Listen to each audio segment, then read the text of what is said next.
पैदल चलते चलते पाँव के दर्द से मेरी जान निकल रही है। फिर भी प्रत्येक घंटे घंटे जाकर मुझे घंटी भी बजानी पड़ रही है। ये लोग हमें इतना परेशान क्यों कर रहे हैं? जहाँ कारागार में जो क्रांतिकारियों का नेता बंद है ना, उसी के कारण ये सब हो रहा है। इसके साथ ही यो फिराक में है कि मौका मिलते ही वो उसे यहाँ से भगा ले जाएं, इसलिए इतनी चाकचौबंद व्यवस्था की गई है। ये तो छोटे छोटे बच्चे दिख रहे हैं। इनमें क्रांतिकारियों का नेता कौन है? वो जो 14 नंबर कैदी गृह में भगत सिंह है ना, वही इनका नेता है। 14 नंबर?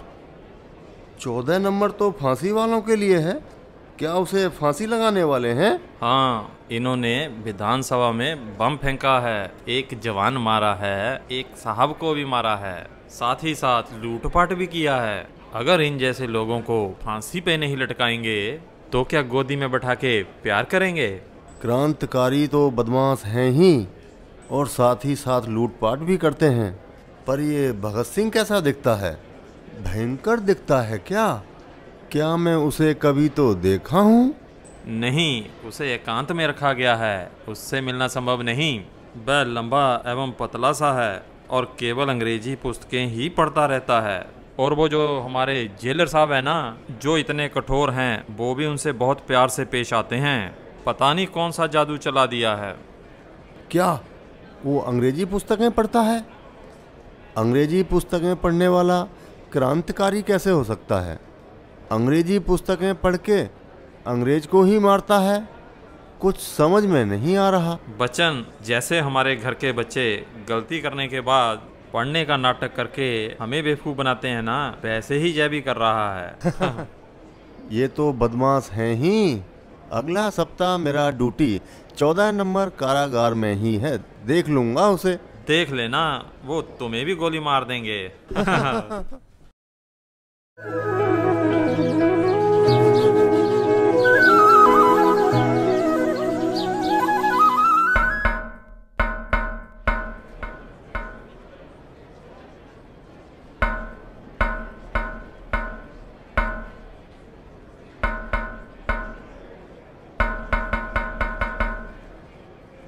मैं यहाँ बहुत देर से खड़ा हूँ।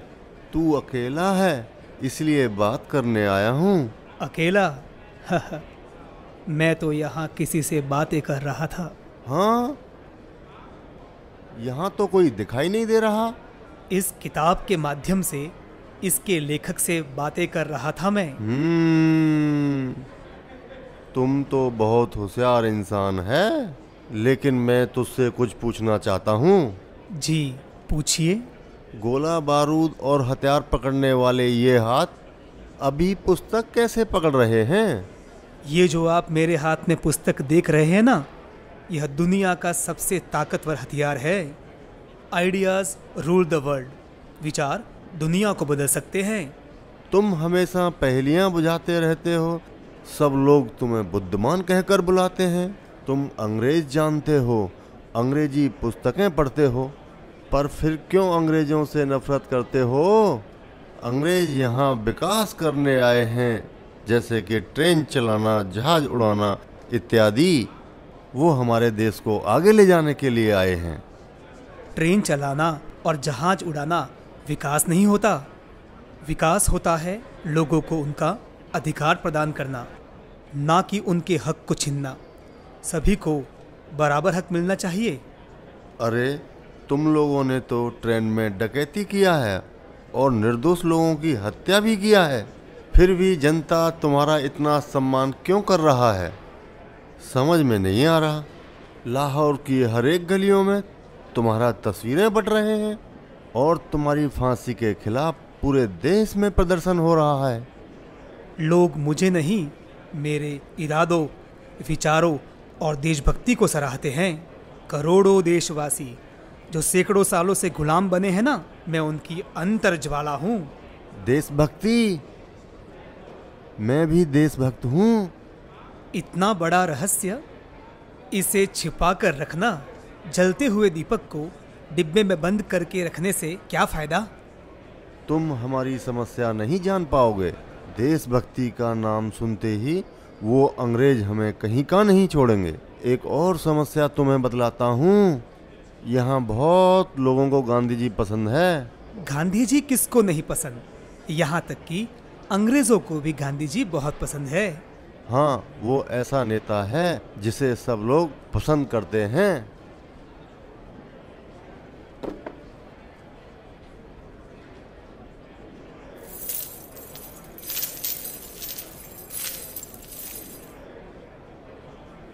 सुनो, वैसे तो मैं किसी को सलाह नहीं देता, लेकिन आपको एक सलाह जरूर दूंगा। अगर आप सभी को खुश करने की कोशिश करोगे तो कुछ नहीं कर पाओगे। एक व्यक्ति सभी को खुश नहीं कर सकता। अगर आप सभी को खुश करने की कोशिश करोगे तो कभी सफल नहीं हो पाओगे। एक ऐसा इंसान जिसे सब लोग महात्मा कहकर बुलाते हैं, तुम उनके बारे में व्यंग कर रहे हो। तुम पूरी तरह से परिपक्व नहीं हुए हो। तुमसे बात करने से कोई फायदा नहीं। व्यक्तिगत रूप से मैं गांधी जी का बहुत सम्मान करता हूँ, लेकिन मैं उनके सिद्धांतों को नहीं मानता, ना ही अहिंसा को लड़ने का हथियार मानता। अरे, तू क्या जानता है महात्मा बापू जी के बारे में? जब गांधी जी अनशन सत्याग्रह अंग्रेजों के खिलाफ किए तभी पूरा विश्व दांतों तले उंगलियां दबा लिया था। वो अच्छी तरह जानते हैं कि देश को आज़ादी कैसे दिलाई जाए। गांधी जी देश की आज़ादी के लिए लड़ रहे हैं, इसके लिए मुझे कोई समस्या नहीं है, लेकिन झुककर और भीख मांगकर हमें आज़ादी नहीं मिल सकती। यात्रा और प्रार्थना से बड़ा बदलाव नहीं हो सकता। आप अनशन की बात कर रहे हो ना, मैं आपको बतलाता हूँ कि अनशन क्या होता है। आप मेरे दोस्त जतिन दास को जानते हो। अंग्रेज क्या, मौत भी उनके पास आने से डरती थी। 63 दिनों तक वह अनशन में रहा। वह सिर्फ हड्डियों का ढांचा बनकर रह गया था। उसके दाहिने हाथ ने काम करना बंद कर दिया था। बाद में उसके बाएं हाथ ने भी काम करना बंद कर दिया, और भगवान की दी गई सबसे प्यारी चीज आंखों ने भी उसका साथ छोड़ दिया था। ऐसा होता है अनशन।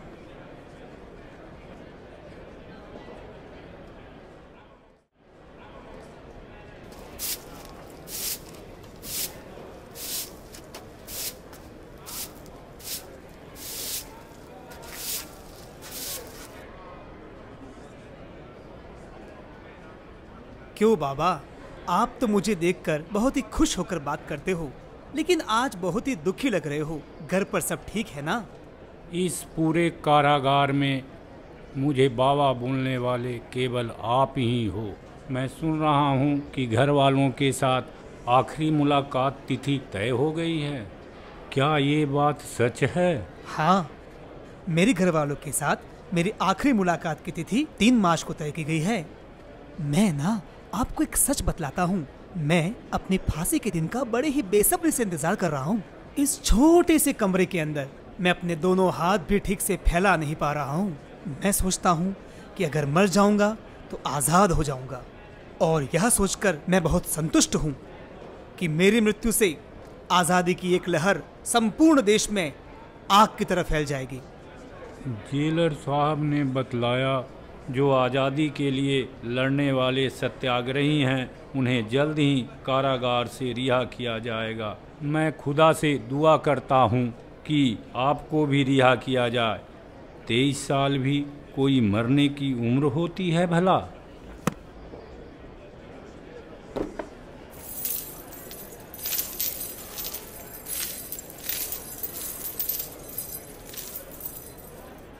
क्रांतिकारियों का जीवन क्षमा में गिरकर मरने वाले परवानों की तरह होता है। एक क्रांतिकारी को अपना जीवन हथेली पर लेकर घूमने के लिए तैयार रहना चाहिए।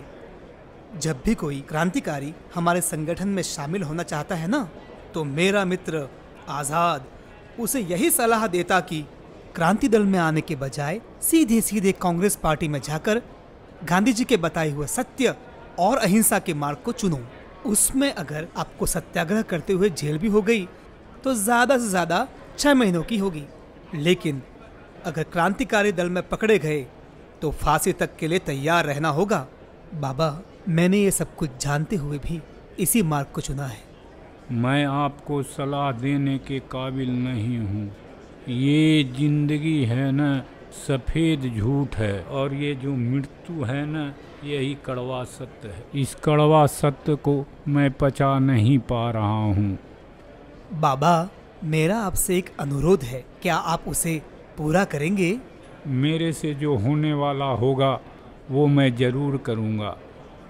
बाबा, मैं ना एक दिन घर का खाना खाना चाहता हूँ, तो क्या आप मेरे लिए एक दिन घर का खाना ले आएंगे? मेरे लिए इससे बड़ी सौभाग्य की बात क्या होगी, मैं ज़रूर लेकर आऊँगा।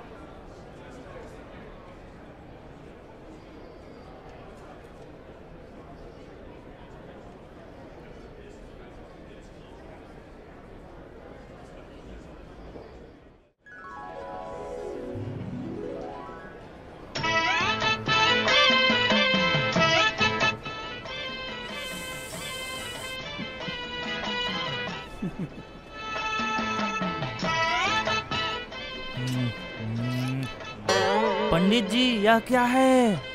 अंडे खाने में कोई हर्ज थोड़े ना है। वैज्ञानिकों ने तो इसे एक फल बताया है। अंडा एक फल है तो मुर्गी तो एक पेड़ हो गया। चल बे, एक तो खुद ही अंडा खिला रहा है, ऊपर से हमें ही बातें बना रहा है। हमारे लिए तो एक खुशखबरी है, लेकिन तुम्हारे लिए एक दुख समाचार है। क्रांतिकारी संगठन के चंद्रशेखर तिवारी को इलाहाबाद में पुलिस लोगों ने गोलियों से भून दिया है। मैं जानता हूँ। देशभक्त, तुम मुझ पर व्यंग कर रहे हो। मैंने ऐसा सुना है कि तिवारी, पंडित जी, हरिशंकर और भी बहुत नाम हैं उसके, और ऐसा भी सुना हूँ कि वो पुलिस वालों को देखते ही जान से मार देता है। चोरी तथा कोई भी गलत काम करने में रुकावट नहीं करता है, और उसको गिरफ्तार करने वाले 3 सिपाहियों को उसने जान से मार डाला है और बहुत अधिकारियों को घायल भी किया है। बहुत खतरनाक आदमी है वो तिवारी। उसे तिवारी पंडित जी बोलकर किसी धर्म से ना जोड़ो। आग है वो आग, कोई भी धर्म उसके आसपास भी नहीं फटक सकता। कभी वह मौलवी बन जाएगा तो दूसरे दिन ब्रह्मचारी, तो तीसरे दिन पंडित, तो क्या पता चौथे दिन अंग्रेजी अफसर। बहरूपिया है वो, उसका नाम आजाद है। आजाद बोलो।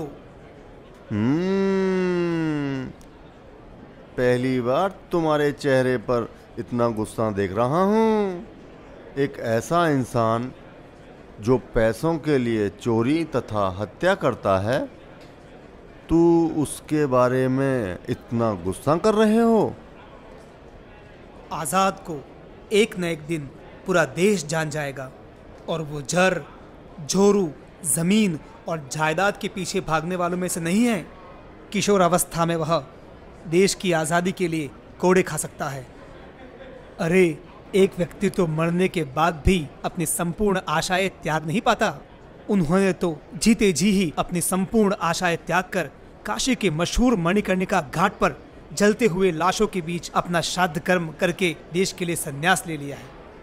अरे, जुगनुओं की तारीफ करने वाले तुम जैसे लोग सूर्य का महत्व कभी भी नहीं समझ पाओगे।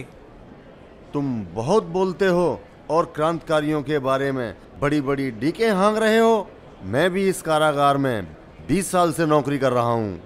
बहुत लोगों को देखा हूँ जो कहते थे कि मैं मौत से नहीं डरता, और फांसी के दिन तक वो खाना पीना छोड़कर जिंदा लाश बन जाते और भगवान का स्मरण करना शुरू कर देते। फांसी के दिन तक तुम भी ये देशभक्ति और ये इंकलाब जिंदाबाद के ये नारा भूल जाओगे, तब तुम्हारा असली रंग पता चल जाएगा। ठीक है, देख लेना।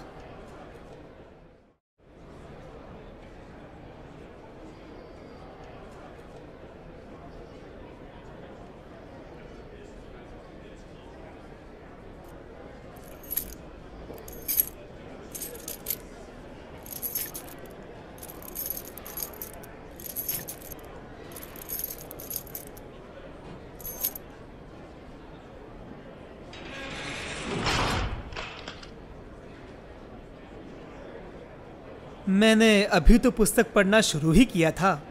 एक अध्याय भी नहीं पढ़ने दीजिएगा क्या आप? ठीक है, चलते हैं।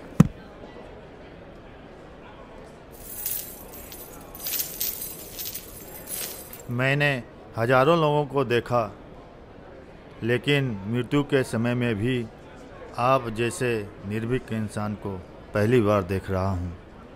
आज़ादी और स्वतंत्रता के चक्कर में आप अपना सब कुछ निछावर कर दिया है। इस 23 वर्ष के उम्र में आप मृत्यु के गले लग रहे हो। क्या आज़ादी आपके लिए इतनी महत्वपूर्ण हो गई है? गुलामी की बेड़ियों से जकड़ी हुई यह जिंदगी नरक से भी बदतर होती है। आप लोग तो आंखें बेचकर तस्वीर खरीदने की चाहत रखते हैं। आप लोग आज़ादी का महत्व नहीं समझ पाओगे। आज़ादी के लिए आप लोग मार काट एवं हिंसा फैलाते हो। क्या इससे आपको आज़ादी मिल जाएगी? हम हिंसा नहीं फैला रहे। हम लोग मनुष्य के जीवन को अति पवित्र मानते हैं। हम क्रांतिकारी है। हम क्रांतिकारियों का मुख्य गुण मानवता है। हम किसी की जान को बचाने के लिए खुद की जान भी देने को तैयार हो जाते हैं। हम आतंकवादी भी नहीं हैं। हम मनुष्य से प्यार करते हैं। हमारा मुख्य कारण हिंसा फैलाने का यह है कि लोगों के मन में छुपे हुए डर को भगाना, जिससे भविष्य में होने वाली लड़ाई में लोग अंग्रेजों का डटकर मुकाबला कर सके। अगर तुम अपने गुरु को मानते तो तुम्हें कोई दिक्कत नहीं होती। कौन कहता है मेरे गुरु नहीं है? मेरे भी गुरु है और उनकी लंबी लंबी दाढ़ी है। उनका नाम कार्ल मार्क्स है। मैं कार्ल मार्क्स के बारे में बात नहीं कर रहा हूँ। तुम सिख हो, मैं सिख गुरु के बारे में बात कर रहा हूँ। सिख धर्म में हमेशा त्याग की भावना रही है और मैं गुरु गोविंद सिंह जी के कथन से प्रेरित हुआ हूँ। गुरु गोविंद जी कहते थे, चिड़िया नाल में बाज लड़ावा, गिदरानू में शेर बनावा, 1.25 लाख से एक लड़ावा, तो मैं गोविंद नाम कहावा। अंतिम समय में वाहे गुरु की एक बार प्रार्थना तो कर लो। मैंने अपने पूरे जीवन काल में कभी भी वाहे गुरु की प्रार्थना नहीं की है। उल्टा लोगों की गरीबी एवं स्थिति देखकर उन्हें सिर्फ और सिर्फ कोसा है। और अगर अभी मैं उनकी प्रार्थना करूंगा तो वे समझेंगे मैं मृत्यु से डर गया। आपका कैरम बोर्ड जेलर साहब ने आपके वकील मिश्रा साहब को दे दिया है। लगता है इसके कैरम बोर्ड का नशा अभी तक नहीं उतरा। किसी से भी सामान लोगे तो उसे वापस करोगे ना। इसका भी कौन सा पुस्तक से नशा उतरा है? इसे पुस्तक दे दो, पढ़ते पढ़ते फांसी पे लटक जाएगा।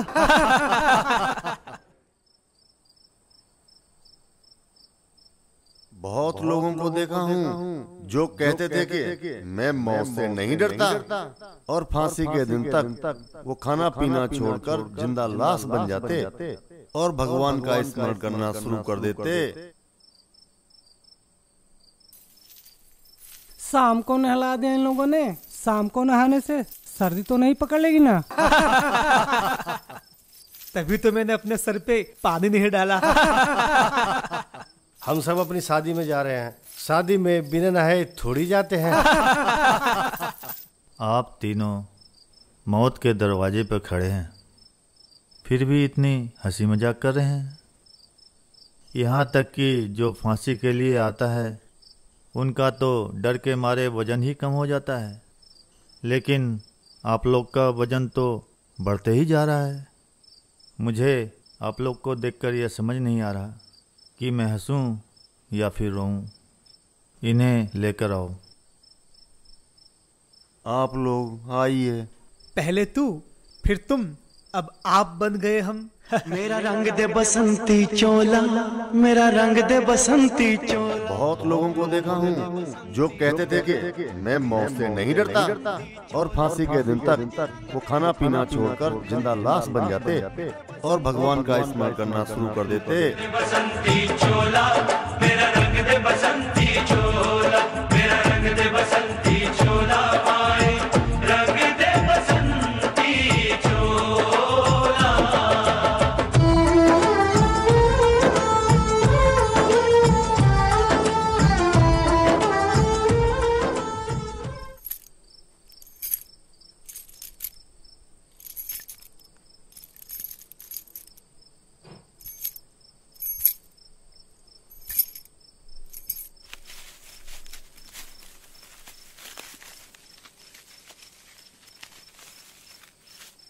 तुम्हारी आखिरी इच्छा क्या है? हम सब एक दूसरे के गले मिलना चाहते हैं। इनकी हथकड़ियां खोल दो और इन्हें एक दूसरे के गले मिलने दिया जाए।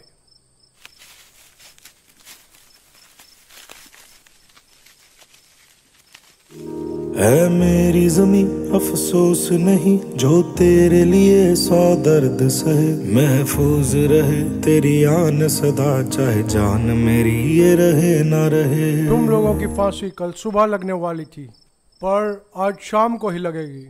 तुम लोग कल सुबह की रोशनी नहीं देख पाओगे। तुम लोगों की जिंदगी अंधकार में समाप्त हो जाएगी।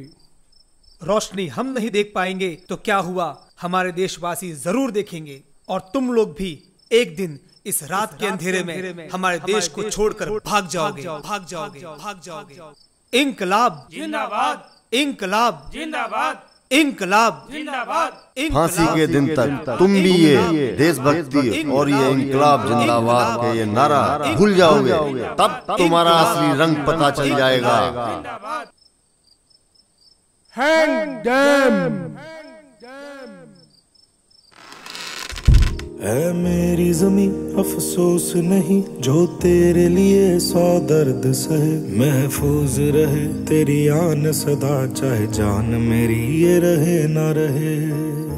Officer, come forward to identify the body. Officer, come forward to identify the body. Officer, come forward to identify the body. Officer!